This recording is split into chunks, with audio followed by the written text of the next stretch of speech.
उमेदवारी अर्ज आज तुम्ही दाखल केलाय, काय तुमची प्रतिक्रिया? आज तुम्ही बाईक रॅली काढत शक्ती प्रदर्शन झालंय, तुमचा उमेदवारी अर्ज वाकरी गटात तुम्ही दाखल केला. पंढरपूर तालुक्याचे विकासकर्ते वसंतदादा काळे, राजूबापू पाटील, सुधाकरपंत परिचारक, औदुंबर अण्णा पाटील, भारत नाना भालके यांना वंदन करून मी आज माझा सर्व जनतेच्या सोबत अर्ज भरला आहे.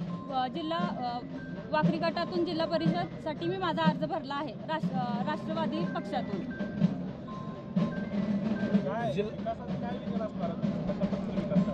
विकास तर सगळीकडे चालूच आहे, पण आपल्या भागांमध्ये जे रस्ते आहेत, ज्या अंगणवाड्या आहेत, त्याचा विकास करायचा आहे. माझं शिक्षण बारामतीसारख्या शहरात झालं, तिथला जो विकास आहे तो मला आपल्या इकडं आणायचा आहे. बचत गटामार्फत सर्व महिलांना काम द्यायचं आहे, मला त्यांच्यासोबत काम करायचं आहे आणि हे विजन घेऊन मी हा अर्ज भरला आहे. अनेक उमेदवार आहेत समोर, तुम्हाला लोकांनी काय लोकांनी माझं काम बघितलंय आणि माझी उमेदवारी ही लोकांमधून आली आहे.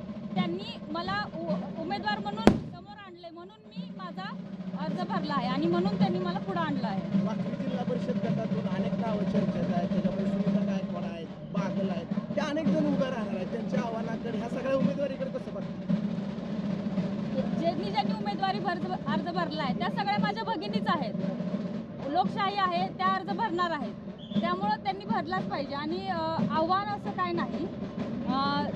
त्या सगळ्यांना सोबत घेऊनच पुढे काम करायचं आहे. त्यामुळं अर्ज भरला काय तरी पुढे मागं होऊ शकतं, त्यामुळे सगळ्यांना सोबत घेऊनच काम करायचं असा माझा उद्देश आहे. लोकशाहीतील विश्वास आहे.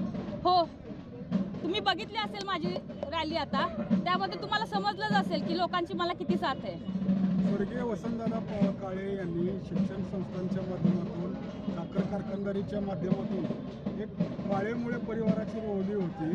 तालुक्यामध्ये मागील 20-25 वर्षापासून काळेचा गड हा अभेद्य मानला जात आलेला आहे. अशा वेळी वाकरी गटातून तुम्ही उभारताय, काय वाटते?